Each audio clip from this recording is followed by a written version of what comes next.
नमस्ते। गएको शनिबार 5-6 दिन अगाडि इजरायलमा जे घटना घट्यो त्यो निकै भयावह, निकै चाहिँ विनाशकारी दिशातिर अगाडि बढिसकेको छ। हुन त यो मोटामोटी बुझिएकै कुरा थियो, पहिले पनि बुझिएकै कुरा थियो, किन 75 वर्षदेखि अमेरिकन पश्चिमाहरूले सुल्झाउन नदिएको मुद्दा हो यो। हामीले यो समस्यालाई अलिकति ठिक ढङ्गले बुझ्न सकेनौँ भने हामी आफ्नो सोचको कारणले आफ्नै देशलाई शिकार बनाउने खतरा बढ्दै गइरहेको छ। त्यसैले संसारमा अहिले जे भइरहेको छ, युक्रेनदेखि लिएर मध्यपूर्वसम्म र भोलि नेपालमा पनि त्यही हुनेवाला छ, यो कसले गर्दैछ, किन गर्दैछ, केका निम्ति गर्दैछ र यो अब कुन दिशातिर अगाडि बढिरहेको छ भन्ने कुरालाई अब प्रत्येक नेपालीले बहसको विषय बनाउनु पर्ने बेला आयो। फिलिस्तिन र यहुदीहरूका बीचको लडाईँ अब दीर्घकालीन युद्धमा परिणत भइसकेको छ, जस्तो उनको घोषणाबाट पनि त्यो प्रष्ट रूपमा देखिन्छ। इजरायलले फिलिस्तिनको अस्तित्व मेटाउने, यद्यपि उसको अहिले भाषा गाजा छ, गाजाको अस्तित्व मेटाउने र पुरै नियन्त्रण गर्ने घोषणा गरेको छ। हमास मात्रै होइन, हमास त एउटा घटक हो, त्यसलाई हामीले फिलिस्तिन आन्दोलन भन्नुपर्छ। फिलिस्तिनहरूले यो लडाईँलाई इजरायलको अन्त्यको बिन्दुसम्म पुर्याउने शपथ खाइरहेका छन्। अब इजरायल मेटिन्छ भन्ने चाहिँ तपाईँको घोषणा गरिरहेका छन् र विश्वको परिस्थिति अब यो दुईटा जो दाबी छ, अहिले चाहिँ हामीले मध्यपूर्वलाई हल्का ढङ्गले लिन हुँदैन भन्ने सन्दर्भमा मैले कुरो राख्नु पर्दा अहिलेको जो दुनियाँ छ यो अघिल्लो शताब्दीको दुनियाँ होइन। जस्तो अहिले हामीले जो देख्यौँ नि, इजरायलको जुन हालत, एउटा चाहिँ मिथक, एउटा न्यारेटिभ यिनीहरूले प्रोपोगन्डाबाट खडा गरेका थिए दुनियाँमा अजम्मरी शक्तिका रूपमा। जस्तो इजरायल अजम्मरी शक्ति हो, अभेद्य किल्ला हो। अथवा योभन्दा अगाडि 1.5 वर्ष अगाडि यस्तै कहावत थियो अमेरिकाको विषयमा, अमेरिका भीमकाय यस्तो शक्ति हो, त्यो हिमालय हो, त्यो कसैले पनि हल्लाउन सक्दैन। अमेरिकासँग टक्राउनु भनेको कुइनाले पहाड ठोके जस्तै हो, हैन? उनले त्यो बनाएका थिए प्रोपोगन्डाबाट। किन चाहिँ प्रोपोगन्डा उनीहरूसँग थियो, संसारभरिको मिडिया उनीसँग थियो, उनको कन्ट्रोलमा थियो, बनाएको थिए। तर यो दुईटा घटनाले त्यो सब हावादारी, बिल्कुलै हावा दाबी हो भन्ने कुरा देखायो र संसारमा कति ठुलो उथलपुथल आइसकेको रहेछ भन्ने कुरा साबित गर्यो युक्रेनको घटनाले पनि र अहिले हमास र इजरायल बीचको युद्धले पनि। किन भन्छ भने अहिले इजरायल त्यो अभेद्य किल्ला अथवा कसैले पनि इजरायल भनेपछि एउटा यस्तो डरलाग्दो आतंकको रूपमा चाहिँ तपाईँको बुझ्थे र उसँग टक्राउनु भनेको विनाश निम्त्याउनु मात्रै हो। यो संसारभरिको मान्यता थियो। त्यो इजरायलको प्रतिरक्षा प्रणाली पनि पुरै फेल भयो, त्यसको इन्टेलिजेन्स पनि पुरै फेल भयो। त्यो मात्रै होइन, त्यसको लड्ने क्षमता पनि पुरै असफल देखियो, पुरै असफल देखियो।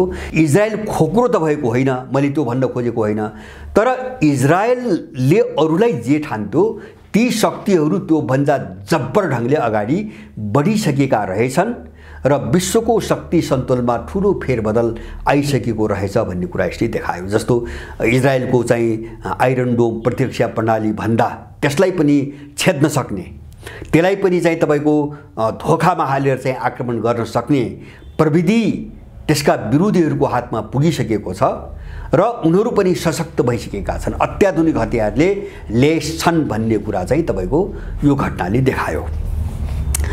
त्यसकारणले अब यो अहिले जो युक्रेन र चाहिँ तपाईँको फिलिस्तिनको नाममा द्वन्द्व सुरु भयो, मेरो अनुमान जस्तो युक्रेनको द्वन्द्वको हकमा मैले एउटा कुरा भन्दै आएको छु। युक्रेन द्वन्द्वलाई अब साम्य पार्ने हो भने, युक्रेन द्वन्द्वलाई अब त्यसलाई विस्फोट गराएर व्यापक दायराबाट फैलिनबाट रोक्ने हो भने त्यसको निम्ति एउटै उपाय हो, नेटोमा फुट। होइन भने एउटा विनाशकारी महायुद्ध आउँछ, त्यसलाई रोक्न सम्भव छैन अब, हैन? जस्तो त्यो भयो भने अमेरिका एक्लियो भने अमेरिका भाग्छ, उसले केही पनि गर्न सक्दैन। विश्वयुद्धलाई रोक्ने त्यो मात्र एउटा उपाय हो युक्रेन द्वन्द्वको हकमा। अब अहिले फिलिस्तिन र इजरायलको हकमा पनि मैले यही देख्छु। मैले यो जडमा के देख्छु भन्छ भने हामीले पहिले जडलाई हेरौँ। यो 1948 मा 48 देखि राष्ट्रसङ्घको सुरक्षा परिषदले त स्थायी सुरक्षा परिषदको स्थायी समितिले झन्डै 103 वटा रिजोल्युसनहरू पारित गरेको छ, प्रस्ताव पारित गरेको छ। महासभाले त्यत्तिकै पारित गरेको छ र उही बेला इजरायल र चाहिँ तपाईको फिलिस्तिनको एउटा बाँडफाँडको विषयमा जुन सहमति भएको थियो त्यसलाई अमेरिकन र ब्रिटिसहरूले कहिले लागू हुन दिएनन्, कहिले पनि लागू हुन दिएनन् र यस्तोसम्म गरे कि उनीहरूले जसरी मिन्स्क सम्झौता जस्तो युक्रेन द्वन्द्व हुने थिएन हैन, युक्रेनमा जो डोनबास क्षेत्रमा रुसी भाषी र चाहिँ तपाईको युक्रेनी सत्ता बीचमा लडाईँ भयो 1.5-2 वर्ष, त्यसपछि मिन्स्क सम्झौता भएको छ।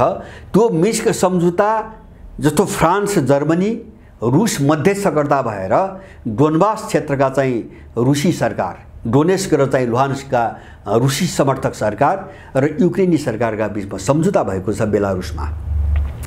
त्यो कार्यान्वयन गरेको भए न क्रिमिया कोल्याप्सको घटना हुन्थ्यो न चाहिँ युक्रेन चाहिँ द्वन्द्व युद्ध अगाडि बढ्थ्यो।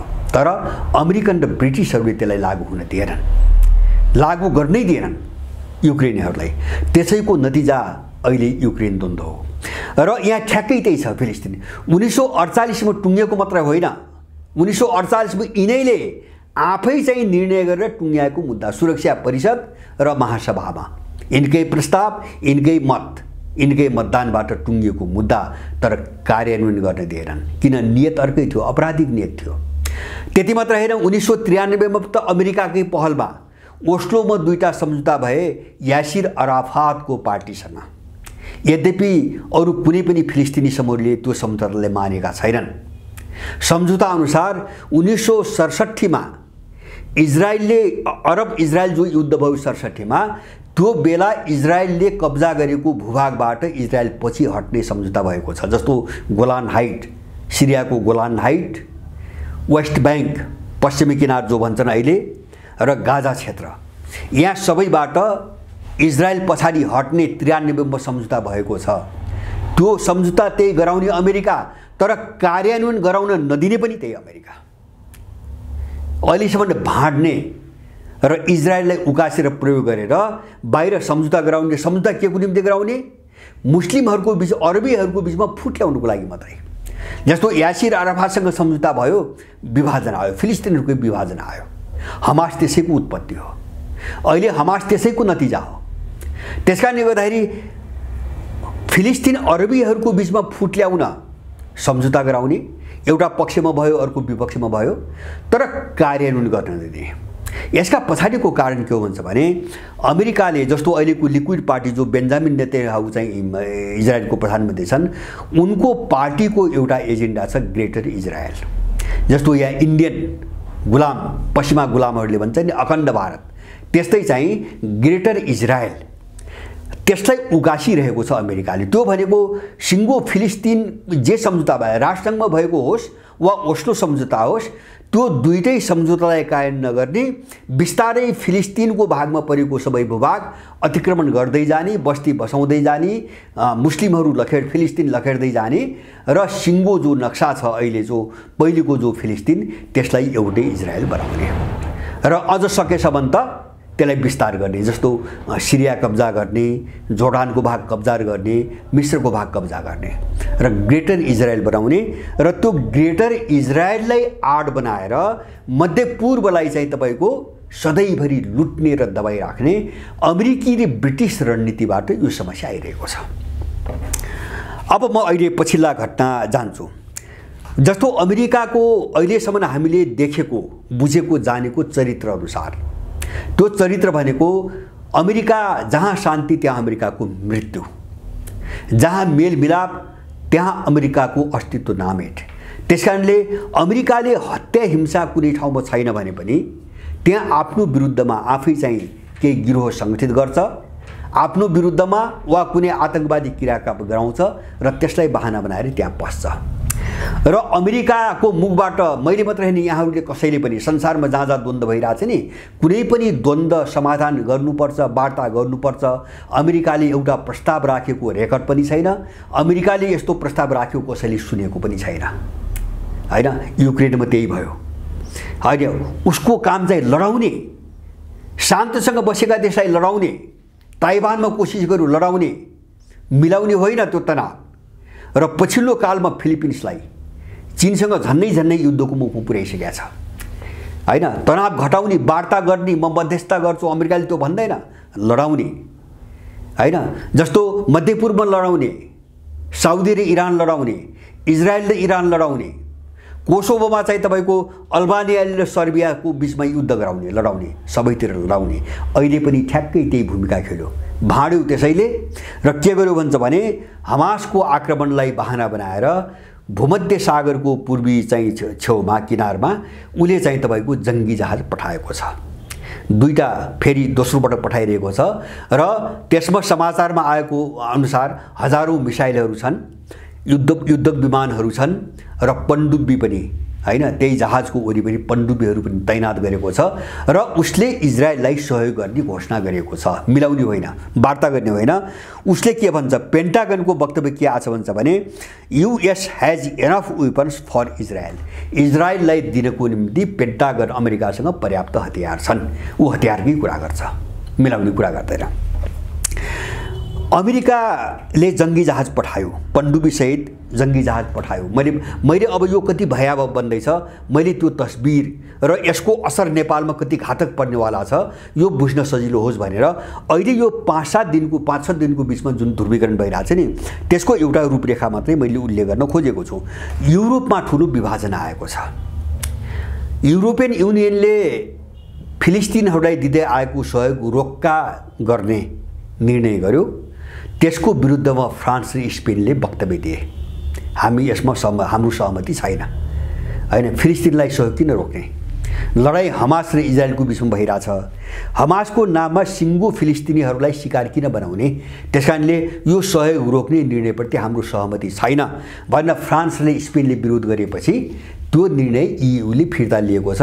विशेष गरिकन तपाईको जर्मनी, इटाली लगायतका केही देशहरूको सक्रियतामा भएको निर्णय थियो।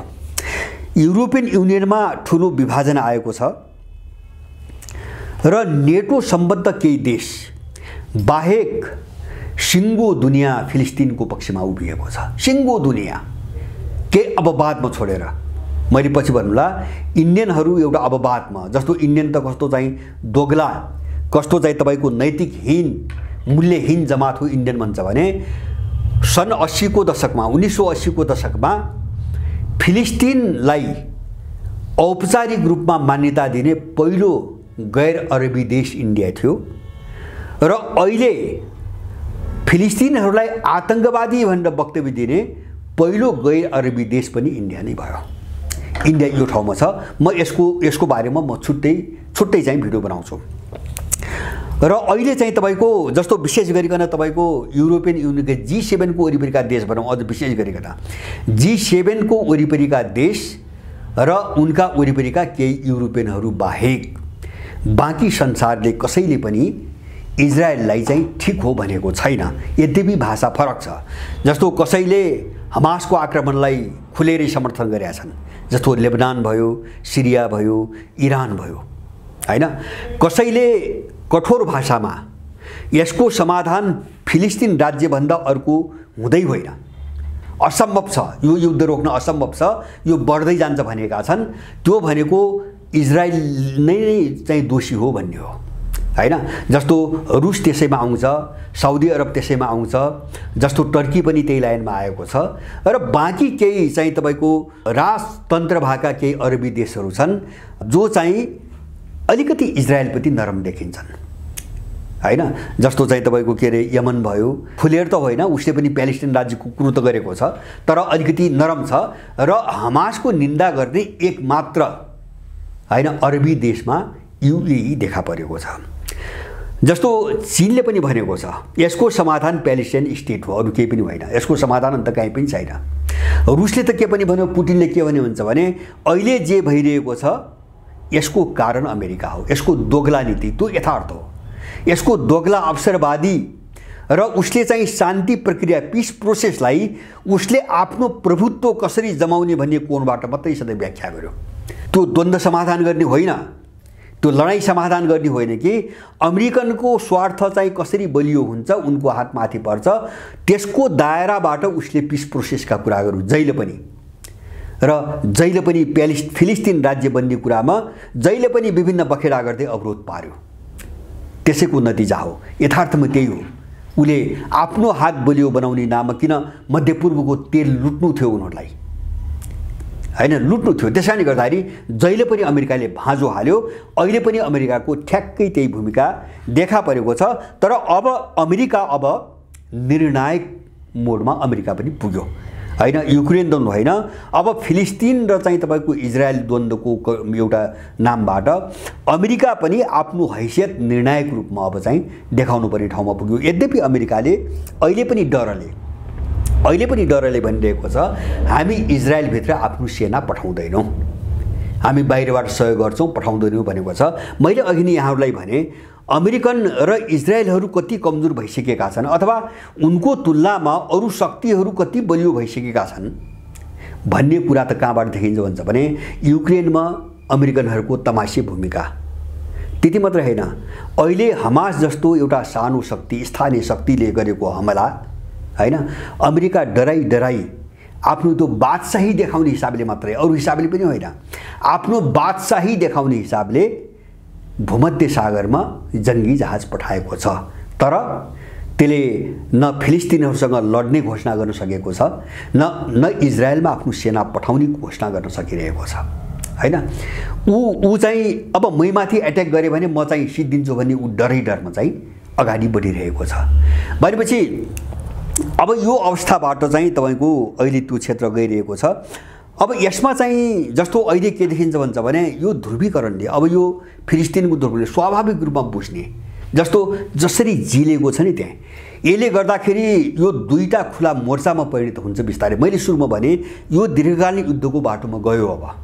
अब दीर्घकालीन युद्धको बाटोमा गयो, किन हमासले ठुलै तयारी बिना हात हालेको छैन र उसले भनेको पनि छ, हैन, हामीले धेरै शक्तिहरूको, धेरै देशहरूको साथ र समर्थन छ, हाम्रो ठुलो तयारी छ र इजरायलको अस्तित्व मेटाउने ठाउँसम्म हामी युद्ध जारी राख्छौँ, हमासले त्यो भनेको छ। र हमासको जति विरोध गर्थे त्यही मुस्लिम जगतभित्र पनि हमासको विरोध गर्ने थुप्रै थिए। उनीहरू बाध्यतापूर्वक इजरायलको विरुद्धमा आउनै पर्ने ठाउँमा आएका छन् अहिले, र हमासप्रतिको सहानुभूति र समर्थन विश्वव्यापी रूपमा बढेको छ। अहिले कुनै पनि त्यो मध्यपूर्वभित्र हमासको विरोध गर्ने, मैले भने युएई बाहेक कुनै पनि देश हमासको विरोध गर्ने स्थितिमा देखिँदैन। अब यही बिचमा चाहिँ अब यो तस्बिर कस्तो होला भनी चाहिँ जिज्ञासा छ। जस्तो संसारका सबै मानिसहरूले रुसप्रति आँखा लगाइरहेका छन्। जस्तो रुस चाहिँ खुलेर चाहिँ उभियो भने यसको नतिजा के हुन्छ? अब के हुन्छ नतिजा भयानक हुन्छ। युक्रेन होइन, युक्रेन र रुस र चाहिँ तपाईको के अरे चाहिँ तपाईको युक्रेनको मात्रै मामिला भयो। यो फिलिस्तिन मामिला त संसारको प्रत्येक कुनाका देशहरू चाहिँ मुछिएको मामिला हो, किन राष्ट्रसङ्घबाट पारित भइसकेको मामिला हो, हैन। फिलिस्तिनलाई संसारले, राष्ट्रसङ्घ लगायत संसारका सबै देशले मान्यता दिइसकेको मामिला हो। त्यसकारणले यो मामिलाबाट कोही पनि अछुतो रहन चाहिँ अब सक्ने स्थिति छैन। र पुटिनको भनाइअनुसार रुस चाहिँ फिलिस्तिनको पक्षमा उभिन्छ, यसमा कुनै शङ्का छैन। अब बिस्तारै उभिन्छ। र त्यसको सङ्केत कहाँबाट देखिन्छ भन्छ भने रमदान कादिरोभ जो चेचेन नेता हुन्, चेचेनको राष्ट्रपति र अहिले युक्रेन द्वन्द्वमा महत्त्वपूर्ण भूमिका खेल्ने, उनले चाहिँ आफ्नो चेचेन सेना, चेचेन लडाकु फिलिस्तिनको पक्षमा लड्नको निम्ति पठाउन सक्ने घोषणा उनले गरिसकेका छन्, हैन। त्यो एउटा सङ्केत मात्र हो, म त्यस्तो बुझ्छु। त्यो सङ्केत हो, त्यो रुसी चाहिँ तपाईको एउटा वे हैन, अथवा चाहिँ त्यो मुभ कतातिर भइरहेछ भन्ने कुरा कादिरोभको त्यो बयानबाट बुझिन्छ। यद्यपि योभन्दा बाहेक अरू इस्लामिक देशहरू धेरै छन् जसले फिलिस्तिनको पक्षमा लड्नको निम्ति आफू जाने कुरा गरिरहेका छन्। जस्तो तालिबान भए, अब हेजबुल्ला त लडिरहेकै छ, लेबनानबाट हेजबुल्ला लडिरहेको छ, सिरियाले घोषणा गरेको छ। अब त्यस्तै पर्यो भने कुनै पनि बेला इरान पनि तपाईको होमिन्छ। अब इरान थपियो भने यसले चाहिँ ठुलो चाहिँ महायुद्धको रूप लिन्छ भन्ने कुरामा कुनै पनि शङ्का भएन। अब अलिकति चाहिँ यसको स्वरूप के होला भोलि हामी अलिकति आँकला गरौँ, हैन। यसको भयावह स्वरूप कस्तो चाहिँ तपाईको जाला, कति जटिल छ यो भन्ने कुरा। र जटिल भन्दा पनि अहिले कस्तो छ भन्छ भने पश्चिमी जगतभित्रै म अरू चाहिँ गैर पश्चिमी जगतको कुरोमा एकछिन आउँला। जस्तो अहिले अमेरिका र युरोपमा एउटा ठुलो चाहिँ आतंक खडा भएको छ फिलिस्तिनको पक्षमा जनमत देखेर। जस्तो अमेरिकामा एउटा भुइँचालो आयो, हार्वर्ड विश्वविद्यालयभित्र, अमेरिकाको हार्वर्ड विश्वविद्यालयभित्रका 34वटा विद्यार्थी सङ्गठनले इजरायलको निन्दा गर्दै इजरायलको अतिक्रमणकारी, आक्रमणकारी, हस्तक्षेपकारी चरित्र नै अहिलेको हमास चाहिँ आक्रमणको चाहिँ कारण हो भन्ने वक्तव्य दिएपछि अमेरिकामा भुइँचालो गएको छ। हार्वर्ड विश्वविद्यालयका 34वटा विद्यार्थी सङ्गठनहरूको गठबन्धनले दिएको वक्तव्य र त्यहाँ जो चाहिँ एउटा चाहिँ यहुदी प्रति सहानुभूति राख्ने पङ्क्ति छ त्यो अहिले विक्षिप्त छ र यो वक्तव्यको निन्दा गर्ने एउटा लहर चलेको छ। बेलायतमा फिलिस्तिनको पक्षमा प्रदर्शन भएको छ र त्यहाँको प्रधानमन्त्रीले फिलिस्तिनको पक्षमा प्रदर्शन गर्नेहरूलाई गिरफ्तार गरेर जेल हाल्ने घोषणा गरेका छन्। ऋषि सुनकले जर्मनीमा प्रदर्शन भएको छ र युरोपका थुप्रै देशमा फिलिस्तिनको पक्षमा प्रदर्शन बढ्दै गएको छ हैन। यद्यपि सत्ता पक्ष सबै इजरायलको पक्षमा छन् हैन। युरोपियन देश जो छन् अमेरिकन लगायत सत्ता पक्षवालाहरू सबै इजरायलको पक्षमा छन्, यहुदीको पक्षमा छन्। अब यसको जटिलता यता हेरौँ। अब यो वारपारमा गयो, वारपारको ध्रुवीकरण गयो भने यो कति पेचिलो छ। अब फिलिस्तिन र चाहिँ यहुदीहरूको मुद्दा कति पेचिलो छ, म 4-5वटा केही कुराहरू यहाँहरूसँग राख्न चाहन्छु। जस्तो पहिलो चाहिँ अब ओपेक सङ्गठन छ, तेलको भण्डार हैन। अब तेलमाथि वारपारकी लडाइँ सुरु भयो हैन। घुमाइफिराइकन मूल चिजमा त्यही नै छ, मूल चिज त्यही छ। अमेरिकनहरूको यो जो वित्तण्डा हैन, यो वर्षौँदेखि जो वित्तण्डा 75 वर्षदेखि अमेरिकनको जो वित्तण्डा छ त्यहाँ, त्यो वित्तण्डाका पछाडि तपाईँको तेल छ, अरू केही पनि छैन। चाहे इराकमाथिको हमला होस्, सिरियामाथिको हमला होस्, अथवा लिबियामाथिको हमला होस्, भेनेजुएला हैन मा कुगराउन गरिएको प्रयास होस्, सबैका पछाडि तेल छ। र अहिले ओपेक प्लस सङ्गठन छ, त्यो सङ्गठनभित्र रुसको पल्ला भारी छ हैन। रुस पनि त्यसको सदस्य छ। अहिले पनि युक्रेन द्वन्द्वपछि त्यो ओपेकले अमेरिकाको चाहिँ तपाईँको चाहना अनुसार निर्णय नगर्दा अमेरिकाले साउदी अरबलाई बारम्बार दबाब दिइरहेको छ, बारम्बार दबाब दिइरहेको छ। अब त्यहाँ विरोधाभास के आयो भन्छ भने जस्तो तेलको निम्ति निर्णायक लडाइँ सुरु भयो अहिले हैन। किन त्यहाँको चाहिँ मैले भने युएई एउटा अपवादको रूपमा देखिया छ। इराक जसलाई अमेरिकाले कन्ट्रोल गरेको थियो त्यो देश मुखर रूपमा यहुदीहरूको विरुद्धमा, अमेरिकाको विरुद्धमा खडा भएको छ र इराकको एकजना मन्त्री त तपाईँको रुस गएर पुटिनसँग पनि भेटे। फिलिस्तिनका चाहिँ राष्ट्रपति अब्बासले पनि चाहिँ पुटिनसँग भेट्ने कुरा आएको छ हैन, सायद भेटे।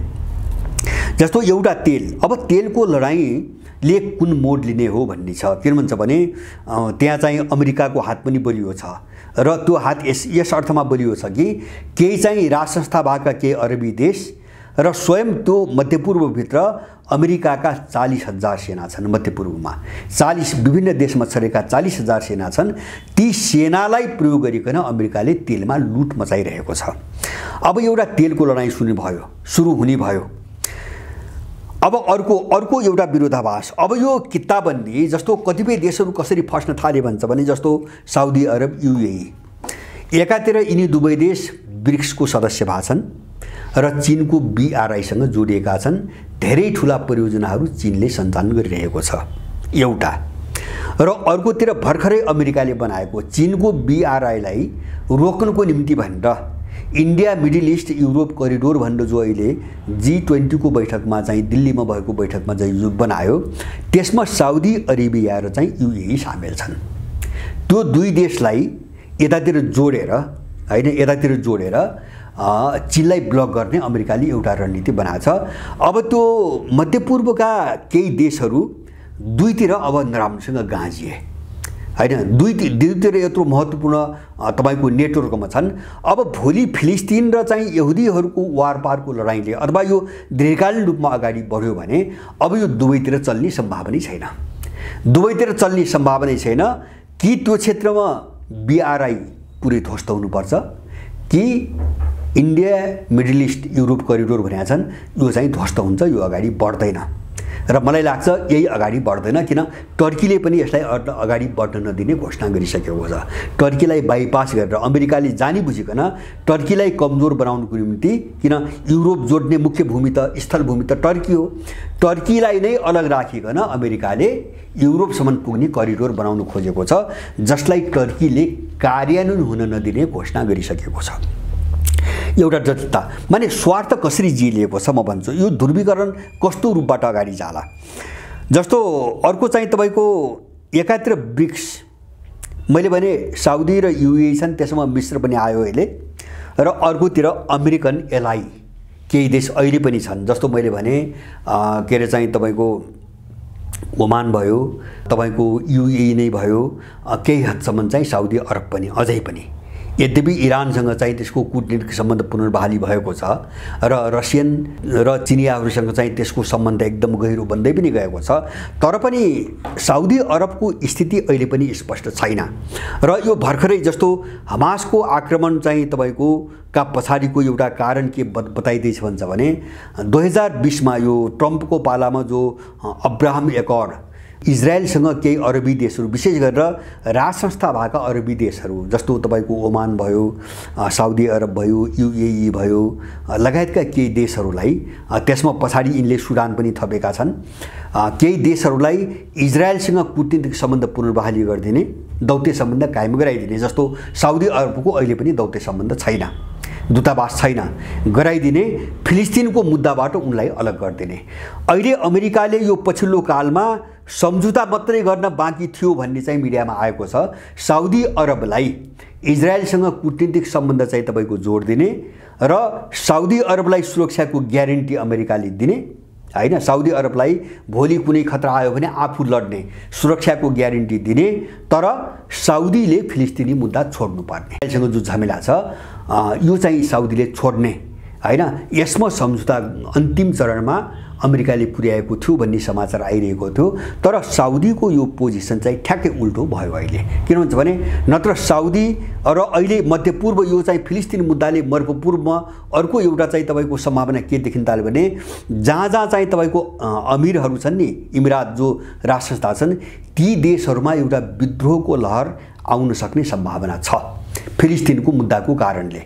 किन भन्छ भने जहाँ जहाँ राजाहरू छन् ती सबै पहिलेदेखि अमेरिकन कठपुतली हुन्, अमेरिकन कठपुतली हुन् पहिलेदेखि, उसले प्रयोग गर्दै आएका देशहरू।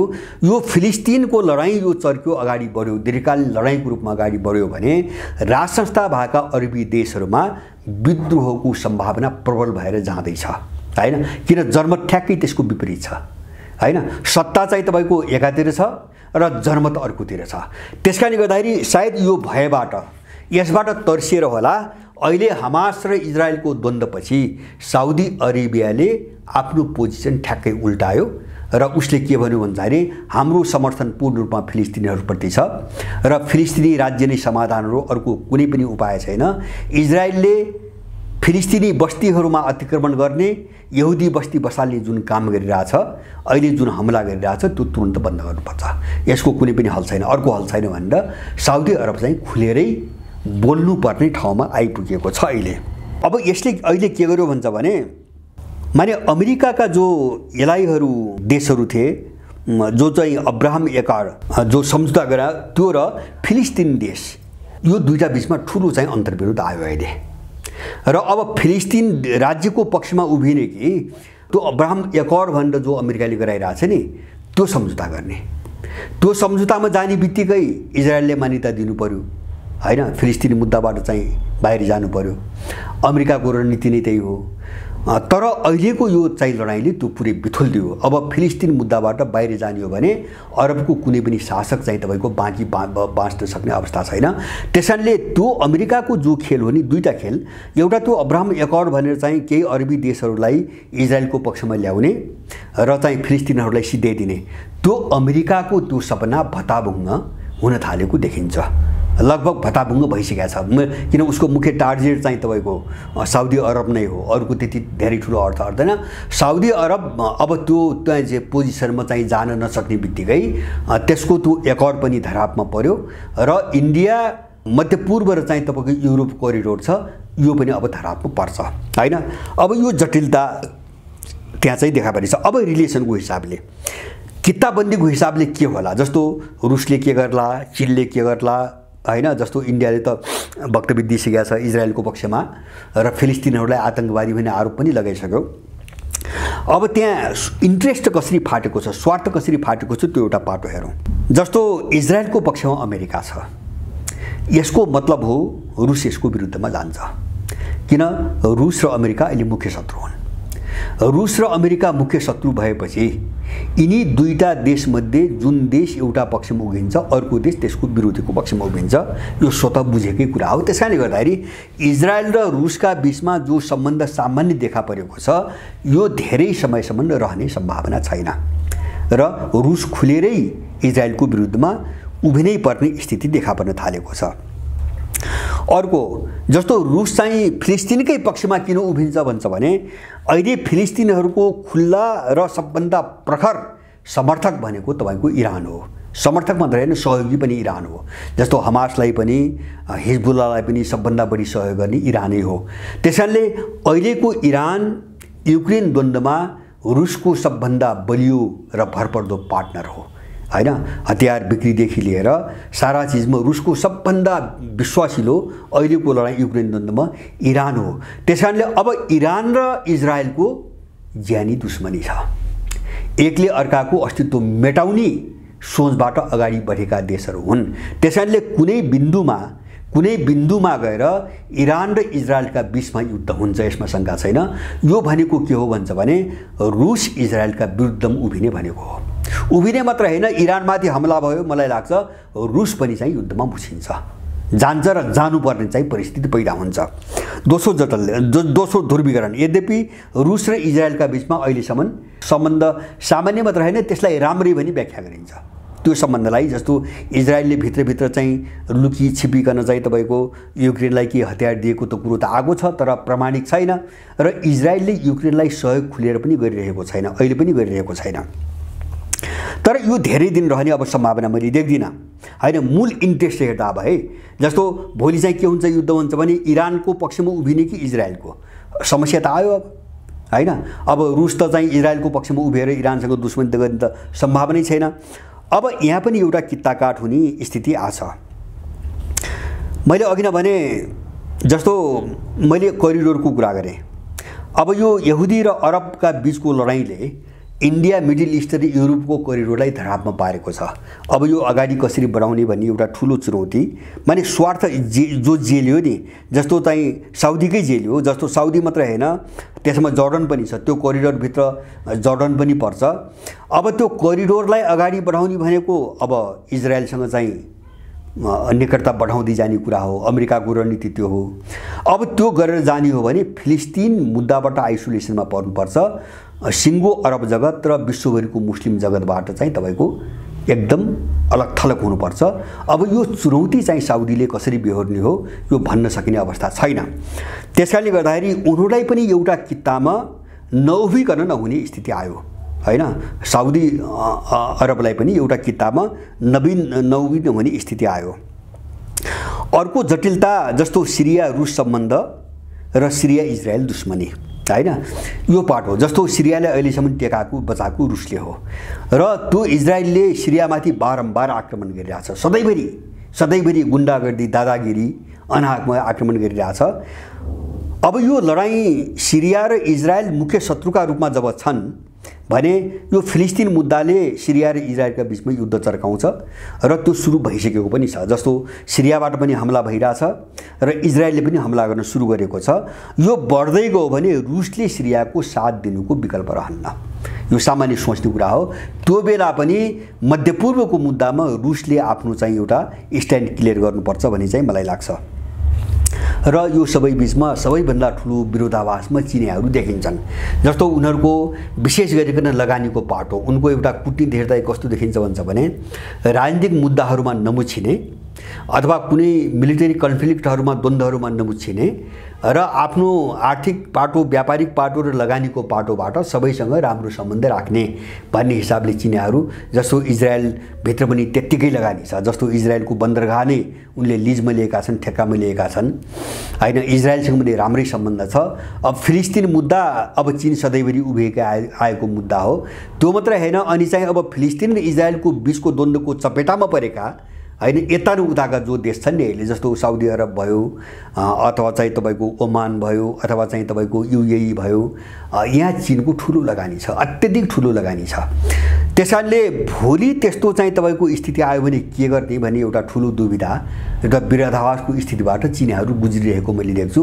यद्यपि चीनले प्रष्ट रूपमा भनेको छ, आफ्नो अडानको हिसाबले प्रष्ट के भनेको छ भन्छ भने यसको एकमात्र समाधान फिलिस्तिन राज्य हो हैन। यसलाई अमेरिकाले बिथुलिरहेको छ, चीनले पनि त्यही भनिरहेको छ। अमेरिकाले भाँडेको हो यो मुद्दा, यसको समाधान जे सहमति भयो राष्ट्रसङ्घको रिजोल्युसन हैन, जुन चाहिँ तपाईँको प्रस्ताव राष्ट्रसङ्घमा पारित भयो, यसको समाधान त्यहाँभन्दा अन्यत्र कहीँ पनि छैन। त्यो एक खालले चाहिँ फिलिस्तिनहरूकै पक्षमा चीन उभिएको छ। तर अब भोलि चाहिँ यो पेचिलो बन्दै गयो, यो चाहिँ ठुलो युद्धको रूप लिँदै गयो र यसमा धेरै देशहरू जोडिँदै गए भने अब सबैसँग सम्बन्ध राखेर त जान सक्ने स्थिति सम्भव हुँदैन हैन। जस्तो साउदी पनि युद्धमा मुछियो, युएई पनि मुछियो, इरान पनि मुछियो। जस्तो इरान चाहिँ एउटा भरपर्दो चाहिँ तपाईँको साथी हो, पार्टनर हो चीनको पनि, इरान मुछियो। अथवा चाहिँ अरू छन् नि रुसका वरिपरि, जस्तो सिरिया भयो हैन, अब इरानको नजिक छ जस्तो लेबनान भयो। अब यिनी सबै मुछिँदै गए भने हैन चीनले सबैसँग समान खालको सम्बन्ध राखेर अगाडि जान असम्भव हुन्छ। अब त्यसकारणले मैले के देख्छु भन्छ भने होला भोलि आक्रामक एउटा भूमिका हुन्छ नि, जस्तो रुसको जस्तो इरानको जस्तो आक्रामक भूमिकामा चीन नजाला, तर फिलिस्तिनको पक्षमा उभिनु बाहेक उसका अगाडि अर्को विकल्प मैले देख्दिनँ। किन भन्छ भने युक्रेन द्वन्द्वपछि जो समीकरण बन्दैछ त्यसले पनि चीनलाई त्योभन्दा बाहिर जान दिँदैन, किन त्यो आफै पनि जोखिममा छ। अमेरिकनहरूको षड्यन्त्रको आफै पनि जोखिममा छ। जस्तो ताइवान, फिलिपिन्स अथवा चाहिँ तपाईँको जापानलाई जो भड्काउन खोजिरहेको छ नि अमेरिकाले, त्यसकारणले भोलि त्यो लडाइँ भड्कियो भने हैन चीनको निम्ति पनि सुरक्षाको साथी चाहिन्छ। त्यसकारणले त्यो साथी गुमाउने शर्तमा चीन इजरायलको पक्षमा उभिएला जहाँ चाहिँ अमेरिका उभिएको हुन्छ अथवा युरोपियन देशहरू उभिएका हुन्छन्। मलाई चाहिँ त्यस्तो लाग्दैन। त्यसकारणले तर एकदमै ठुलो जटिलता बढ्दै गएको छ। अब निष्कर्षमा म अलिकति यसको इम्प्याक्ट, जस्तो यसको लेखाजोखा गर्न पनि एकदमै जरुरी छ। अब जस्तो मैले सुरुमै भने यसलाई चाहिँ अरू देशहरूमा जो हामी युद्ध देख्छौँ, द्वन्द्वहरू देख्छौँ, त्यो ढङ्गले सरलीकृत नगरौँ। पहिलोको त यो 75 वर्ष अगाडि राष्ट्रसङ्घले टुङ्ग्याइसकेको मुद्दा र अमेरिकन ब्रिटिसहरूले कायम हुन दिएको मुद्दा हो, नम्बर 1। दोस्रो यो अस्तित्वको मुद्दा हो। फिलिस्तिन भन्ने देश थियो, इजरायल थिएन। 1917 को ब्रिटिस साम्राज्यवादीको बालफोर घोषणापछि यहुदीहरूलाई त्यहाँ ल्याएर जमा गर्न सुरु गरिएको हो र 48 मा इजरायल बनाएर फिलिस्तिन टुक्र्याइएको मुद्दा हो हैन। त्यसकारणले यो देशको अस्तित्वको लडाईसँग जोडिएको मुद्दा हो। यो चाहिँ कुनै स्वार्थले दुई देशका बीचमा सुरु भएको लडाई, दुई पक्षका बीचमा सुरु भएको लडाई होइन। त्यसकारणले यसले गहिरो रूप लिन्छ, धेरै पुरानो मुद्दा हो र यो अब मेरो अनुमानमा जस्तो 4 वटा अरब इजरायली युद्ध भए 1948 पछि हैन, 67 मा भयो, 63 मा भयो हैन, अनि चाहिँ तपाईको 20 मा 90 को दशकपछि भयो र अहिले यो सुरु भयो। अहिलेको के छ भन्छ भने धेरै कारणले अब यो अस्तित्वको लडाईको रूपमा अगाडि बढ्यो, मलाई त्यस्तो लाग्छ। धेरै कारणले यो चाहिँ हिजोको जस्तो केही दिन चलेर फेरि 20 मा कुनै चाहिँ तपाईको सम्झौता भएर दुवै पछि हट्ने गरी यो मुद्दा टुङ्गिन्छ भन्ने चाहिँ मलाई चाहिँ लाग्दैन। किन भन्छ भने नम्बर 1 किन यो ध्रुवीकरण अब देखिँदाखेरि त फिलिस्तिन र चाहिँ यहुदी भनेर आयो। अब यसभित्र चाहिँ विश्वको जो ध्रुवीकरण छ नि त्यो पाटो जोडियो, त्यो पाटो यससँग अब जोडियो। त्यसकारणले लडाई वार पार गयो। जस्तो अमेरिका र रुसको बीचको लडाई पनि वार पारकै हो, अस्तित्वकै लडाई हो, वर्चस्वकै लडाई हो। अथवा चाहिँ हामी जो भन्छौँ नि पूर्व र पश्चिम, उत्तर र दक्षिण, साउथ साउथ अथवा चाहिँ नर्थ हामी भन्छौँ, लडाइँ त्यहाँ छ, विश्वको लडाइँ त्यहाँ छ। त्यो लडाइँको त्यो पाटो अरब र तपाईको इजरायलीहरूको उसमा चाहिँ तपाईको जोडियो। त्यसकारणले गर्दाखेरि यो विश्वको जो मूल प्रवृत्ति छ नि, मूल प्रवृत्तिको एउटा पाठ भएर गइसकेपछि अब यो सामान्य खालको सम्झौताबाट हल हुँदैन। यसको सबभन्दा गम्भीर पाटो त्यो हो, सबभन्दा डरलाग्दो पाटो त्यो हो। त्यसकारणले या त अब इजरायल मेटिनुपर्छ हैन, या त अब फिलिस्तिन मेटिनुपर्छ हैन। अहिलेसम्मको रणनीति हेर्दा यद्यपि भोलि एउटा पक्ष हारेर समाप्तै हुन लाग्यो भने कुनै सम्झौतामा आउला, त्यो सम्भावना पनि छ। जस्तो 48 को राष्ट्रसङ्घको रिजोल्युसन मान्ने भन्नेमा चाहिँ इजरायलीहरू आउलान्, तर अहिलेसम्म मलाई अमेरिकाले त्यो हुन दिन्छ मलाई त्यस्तो लाग्दैन। मैले भने नि ग्रेटर इजरायल बनाएर सिङ्गो यो त्यो पश्चिम एसियालाई नियन्त्रण गर्ने एउटा फासिस्ट र हिंसक पन्जाले चाहिँ तपाईको अठ्याउने अमेरिकन जो रणनीति हो, त्यो रणनीति अमेरिकाले सितिमिति छोड्दैन। किन भन्छ भने इजरायल उसको निम्ति चाहिँ तपाईको अड्डा नहुने बित्तिकै हैन, मध्यपूर्वलाई चाहिँ तपाईको कस्ने एउटा चाहिँ तपाईको ठाउँ नहुने बित्तिकै मध्यपूर्वमा अमेरिकाको धन्दा चल्दैन हैन। त्यो सामान्य एउटा देश मात्रै भएर चल्दैन, त्यो वितण्डा मचाउने, उसको पक्षमा वितण्डा मचाउने देश हुनुपर्छ, त्यो इजरायल हो। र अहिलेको लिक्विड पार्टीको एजेन्डा पनि ग्रेटर इजरायल र अमेरिकनहरूको एजेन्डा पनि ग्रेटर इजरायल। त्यसकारणले यो अहिलेको यो लडाइँलाई अमेरिकाले सितिमिति वार्ता र सम्झौतामा जान दिँदैन। उसको गतिविधि अहिले जो गतिविधि देखा परिरहेछ त्यसले यस्तो सङ्केत पनि दिँदैन। त्यसकारणले गर्दाखेरि यो एउटा अस्तित्वको वारपारको दिशामा अगाडि बढ्यो हैन। दोस्रो यसको नतिजा मैले के देख्छु भन्छ भने जो दोहोरो भूमिका खेल्ने चाप्लुसहरू थिए उनका दिन पनि अब सकिए हैन। यो त्यस्तो मुद्दा हो, फिलिस्तिन मुद्दा त्यस्तो मुद्दा हो। जस्तो चाप्लुसीको भूमिका खेल्नुहुन्छ भने फिलिस्तिनप्रति पनि चोचोमोचो मिलाउने र तपाईको आफ्नो सत्ता बचाउ स्वार्थ फाइदा यसको निम्ति अमेरिकाको चाकरी पनि नछोड्ने, यो दोहोरो जो भूमिका खेलिरहेको थियो नि हैन। अब बाहिर चाहिँ लिपापोती, फिलिस्तिन राज्यको प्रति समर्थन लिपापोती, भित्र अमेरिकनको चाहिँ दलाली।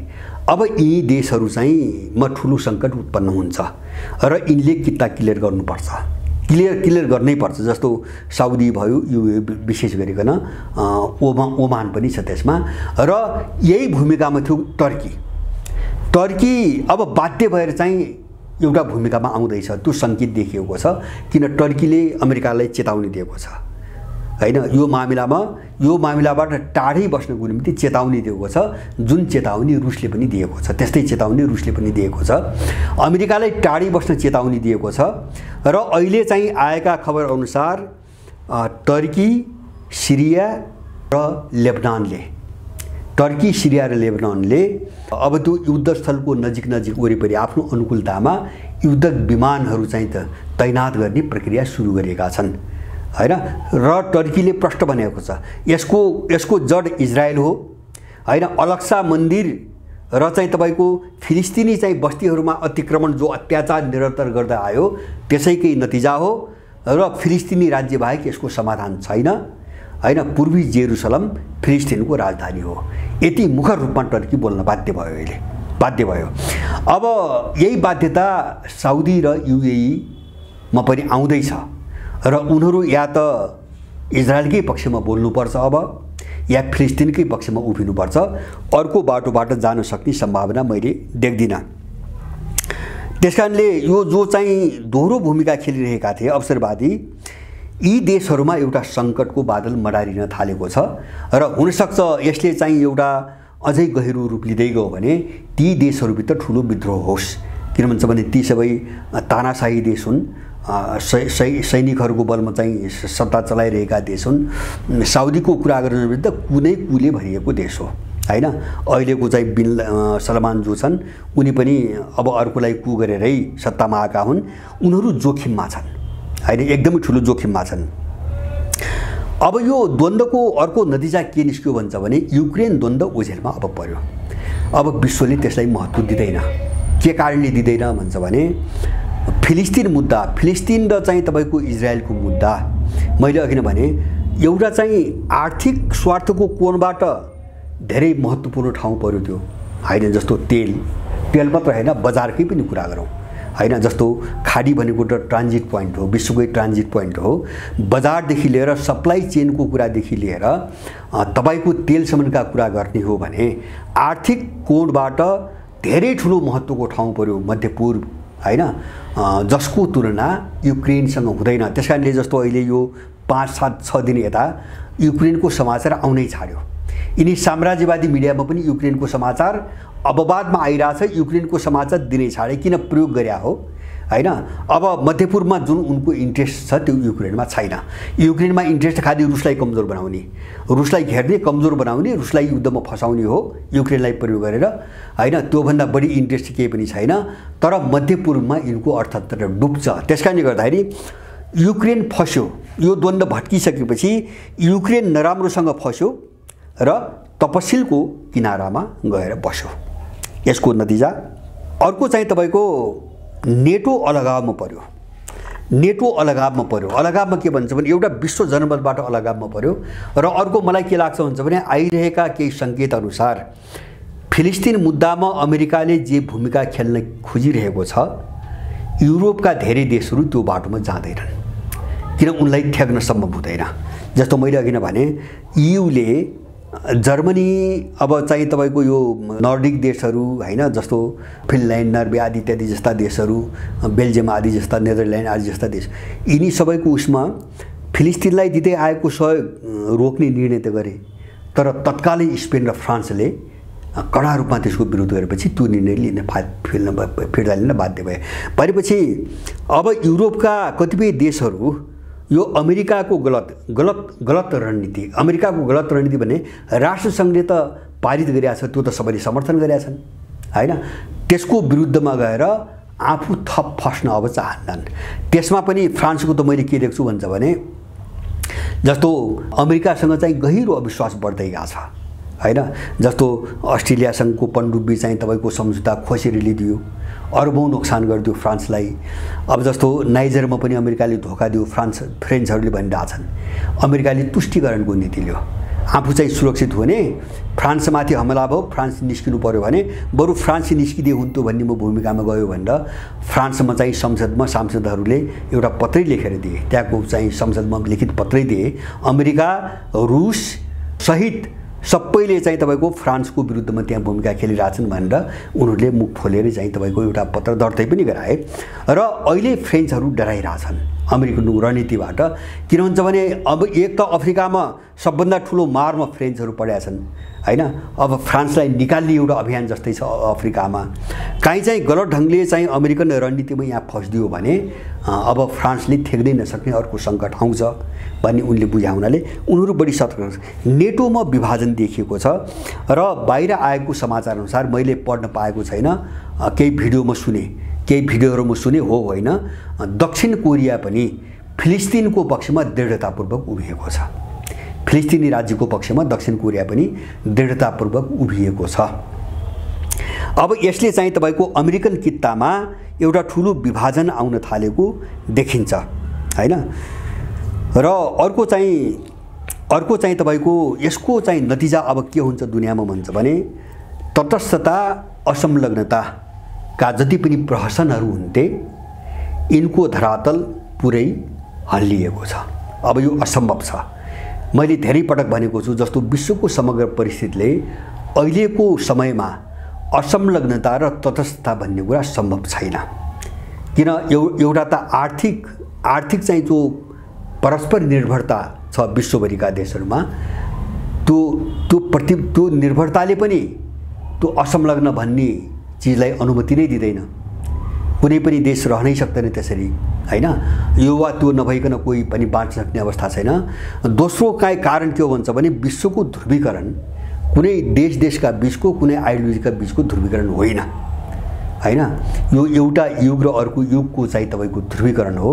यो ध्रुवीकरणमा असंलग्न भन्ने चिजको अस्तित्व नै छैन। त्यसकारणले गर्दाखेरि असंलग्नताको जो प्रहसन देखाइरहेथे नि तिनीहरू नाङ्गी झार हुँदैछन्। जस्तो इन्डिया एउटा चाहिँ उदाहरण हो। नाङ्गो रूपमा इन्डियाको त हेर्नुहुन्छ भने जेलेन्स्की भन्दा पनि अगाडि बढेर अहिले यो जो गोदी मिडिया भन्छन् इन्डियामा चाहिँ केहीले इन्डिया ठ्याक्कै दुई फ्याकमा विभाजित भयो, ठ्याक्कै दुई फ्याक भइसकेको छ अहिले यो मुद्दालाई लिएर। जो गोदी मिडिया भन्छन् उनीहरू यो यति निकृष्ट र तल्लो भाषामा प्रस्तुत भइरहेछ नि हैन, फिलिस्तिनहरूलाई आतंकवादी भनेर नाङ्गो रूपमा अमेरिका र चाहिँ इजरायलको दलाली इन्डियन त्यहाँ लागिरहेछ। इन्डिया नराम्रोसँग चाहिँ विभाजित भयो अहिले, जनमतभित्रै नराम्रोसँग चाहिँ विभाजित भइरहेछ। किन यो हुनु थियो हैन, जस्तो रुसमा नौटङ्की देखायो त्यो पनि केही समय हो, मैले त धेरै पटक भनेको छु त्यो पनि केही समय हो। जब त्यो युक्रेनको द्वन्द्वको दायरा त्यहाँबाट बाहिर जाँदैन त्यो बेलासम्म मात्रै हो। इन्डिया यो चाहिँ तपाईको दोहोरो फाइदा लिएर इन्डिया बस्न सक्ने सम्भावना अब छैन र फिलिस्तिन चाहिँ उसमा चाहिँ यो देखियो। किन भन्छ भने अब हमास एउटा संगठन हो, फिलिस्तिन अलिकति कमजोर छ, उसलाई आतंकवादी भन्न सजिलो भयो। रुस बलियो देश हो र त्यहाँबाट चाहिँ सस्तोमा तेल ल्याएर चाहिँ तपाईको फाइदा उठाइरहेछ। इन्डियन गुलाम मानसिकताले रुसको विरोध गरेन हैन, रुसको विरोध गरेन। जस्तो अहिले चाहिँ फिलिस्तिनमा जे भइरहेछ नि उसको यो चरित्र हेर्नु भने त उसले त रुसको विरोधै गर्नुपर्थ्यो। जायज नाजायज नछुट्याएर उही चाहिँ तपाईको अमेरिकनको पश्चिमाको दलाली मात्रै हो भने उसले विरोधै गर्नुपर्थ्यो, तर गर्न सकेन। किन? त्यो चाकरी हो हैन, डर र स्वार्थभन्दा बढी केही पनि छैन। त्यसकारणले गर्दाखेरि अब यसको परिणाम चाहिँ उल्ट्यो। जो विश्वको जुन तस्बिर हामीले हेरिरहेका थियौँ यो धेरै उल्ट्यो, मेरो चाहिँ बुझाइ त्यही छ। विश्व चाहिँ एउटा व्यापक ध्रुवीकरण मात्रै होइन कि एउटा व्यापक युद्धको चाहिँ मोडतिर अब गयो र यसको बाइ प्रोडक्टको रूपमा अब युद्धका झिल्काहरू अन्त बल्न सक्छन्। अब त्यो सम्भावना एकदम प्रबल भयो हैन। जस्तो मलाई विश्वास लाग्छ एउटा त अरबी देश र चाहिँ इजरायलकै बीचमा अब युद्ध हुन्छ, यो फैलिन्छ, त्यही फैलिन्छ हैन। दोस्रो यसको सिधा अर्को इम्प्याक्ट मेरो आफ्नो अनुमानमा दक्षिण चीन सागरतिर तपाईको आउँछ। अमेरिकाले त्यो रोल खेल्न सक्छ भन्ने चाहिँ मलाई लाग्छ। किन चिनियाहरूको केही गतिविधि तयारी अथवा चाहिँ त्यस्ता केही सूचनाहरू कहीँबाट सुन्दाखेरि चिनियाहरू निकै ठुलो तयारीमा अगाडि बढिरहेका छन् हैन। युद्ध भएको अवस्थामा अथवा कुनै देशभित्रबाट आफ्नो देश विरुद्ध कुनै गतिविधि भएमा त्यसलाई कसरी चाहिँ रोक्ने भन्ने एउटा ठुलो तयारी चिनियाहरूको अगाडि बढिरहेका सङ्केत आउँछन्। त्यसकारणले यो क्षेत्र कुनै पनि बेला अस्थिर हुन सक्ने सम्भावना छ र सारमा चाहिँ बिस्तारै विश्वका सबै भूगोलहरू युद्धले गाँच्दैछ। अब युद्धले गाँच्दैछ, जहाँ अन्तर्विरोधहरू विस्फोटक बनिसकेका छन् र ती फुट्न सकिरहेका छैनन्, त यस्तै मुद्दाहरूको ध्रुवीकरणले त्यो ठाउँमा युद्ध भड्किने सम्भावना छ र कोसोभो पनि अहिले हो कि भोलि हो भन्ने अवस्था छ।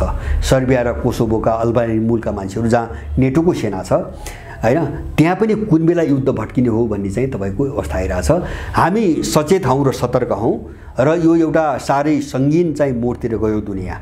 फिलिस्तिन र अरब के अरे चाहिँ इजरायलको सङ्घर्षले सङ्गीन मोडतिर गयो र यो अहिलेको पछिल्लो इतिहासको सबैभन्दा गहिरो, सबभन्दा व्यापक, सबभन्दा लामो र नसुल्झेको मुद्दा हो र यसले मलाई के लाग्छ भन्छ भने यही नै खेल्न त खेल्यो अमेरिका अहिलेसम्म हैन, तर यही कडी नै अमेरिकाको निर्णायक पतन।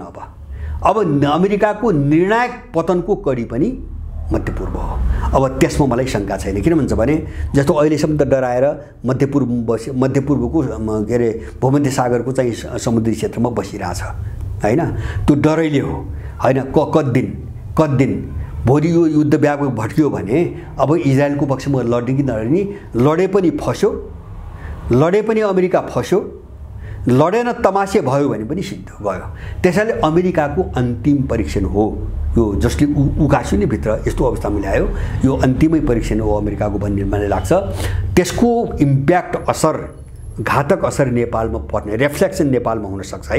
जस्तो त्यो कुन कोणबाट हुनसक्छ भन्छ भने जस्तो त्यहाँ जो अप्ठ्यारो असहज बन्दै गयो नि परिस्थिति अमेरिकनहरूका लागि पनि, अब त्यसलाई डाइभर्ट गर्न अथवा चाहिँ अरू शक्ति केन्द्रहरूलाई अन्त इन्गेज गर्नको निम्ति नेपाल जस्ता देश, इन्डिया जस्ता देश अथवा फिलिपिन्स जस्ता देशहरूबाट अमेरिकनहरूले कुनै ठुलो गडबडी मचाउन सक्छन् र अब आफ्नो जो अवस्था नाजुक बन्दै गइरहेछ नि त्यसबाट अलिकति मुक्त हुने खालको वातावरण निर्माण गर्ने कोसिस गर्न सक्छन्। हामी यसमा एकदमै सजग बनौँ। हस्।